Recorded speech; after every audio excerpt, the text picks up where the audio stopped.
So this is just your historical background of the Historical Society, but it was founded in 1824, and it's one of the oldest historical societies. And because of that, and because of the great location of the Historical Society, we have 600,000 printed items and over 21 million manuscripts. So the size of what we have here is really enormous. It's quite impressive. And because it's in Philadelphia and it's in Pennsylvania, there's so many great things, especially in colonial America and on the founding of America and the founding of Philadelphia, the founding of Pennsylvania. And so it's definitely your best resources I think are 1700s, 1800s. And so that's something if your students are considering one of those themes that fall into that time span. There's generally something here that they can use. And then we do have a really impressive World War II collection as well. And the digital library, this is the resource I was talking about earlier. The digital library has 50,000 images. So it's actually now up to 60. 60? Oh, really? Yeah. So, which is because when did the digital library start? About 3 years ago. 3 years ago, and it was like 18,000, I think, right? So now it's growing even more than that. It's quite impressive. So I'll actually orient to the website and show you how you can access that. But the digital library is a great resource for using in the classroom, actually just pulling up the images there, or you can print out the images if you need to. And so the other way you can also search is through Discover, but I really think using the digital library directly is more convenient. And if you have an account, you can create your own gallery, so you can actually save images. That way, when you're in the classroom, you can just pull up the images that you want right there, so you don't have to search like I just did and forget where your search box is and all that. So, and you can sign and get an account without being referred. It's free. So there's one free, amazing resource.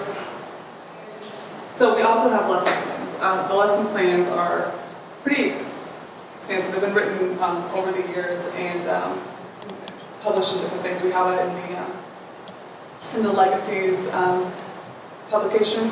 There's lesson plans in there, and then I created lesson plans this summer as well as there was another teacher fellow here who was doing lesson plans. So we have lesson plans on different subjects in different time periods in history, and they're written by educators.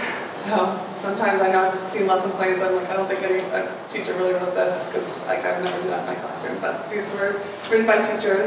And each lesson includes, of course, your objectives, vocabulary, so you can reinforce that and introduce that to students before you dive into the primary source.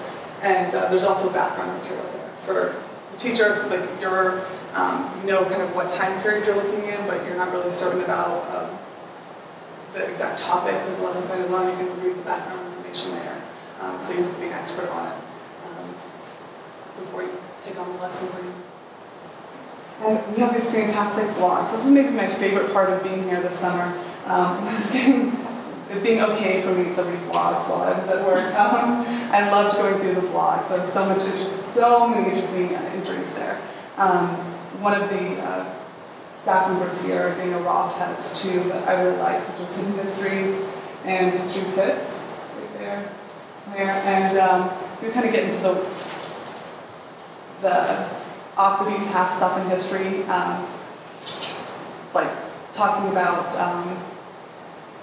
there was one talking about a woman who was said to be possessed, and maybe talking about kind of hysteria in history, you know, this idea of like people being hysterical. And it was just interesting to kind of inspire you, you know, if you're like tired of just like the very glossed over textbook version of history that we have to teach, then this is a great way. It's also a good way to get students interested if you just start your class with it, or maybe do it at the end of the week. You can read one of the blog entries and go into kind of the weirder stuff in history, the stuff that you definitely don't see in a textbook. We have a blog for all the different audiences that do use HSP, including like genealogists. We have a Roots and Branches blog, and the Philadelphia blog. It's cool if you're doing anything on local history. It's very interesting. So the last thing here is resource guides, and that's what I actually worked on this summer. Once we found out the themes for National History, the theme for National History Day was turning points, then I started to put together resource guides. Put together over 20 resource guides. There are hours here for students. I think, okay, so this is what I skipped here. Okay, so there are hours, or resources here for students specifically. One is that students have a free admission. Is that still standing this year? Yes, so free admission. And the HSP is open late on 8:30 till Wednesday. So if they can't make it down here with a parent right after school, then there is a day that it's open fairly late. And librarians are here to help research. Like I said, I know I myself was intimidated by just walking in and seeing it. When I did the tour at the beginning, just learning how everything was organized differently than like a public library that I was used to, or even research libraries I was used to, was kind of overwhelming. But the librarians are here; they're so helpful, and they're happy to assist students with navigating our collections. And then we also have student mentors. So on Wednesdays, and is it still Wednesdays this year? Wednesdays at 3:30 now. Wednesdays at 3:30. Great, even more time with a mentor. There are student mentors here available to help. And are they Temple students, is that correct? 4 Temple students who are in social studies methods class, and then 2 are adult volunteers.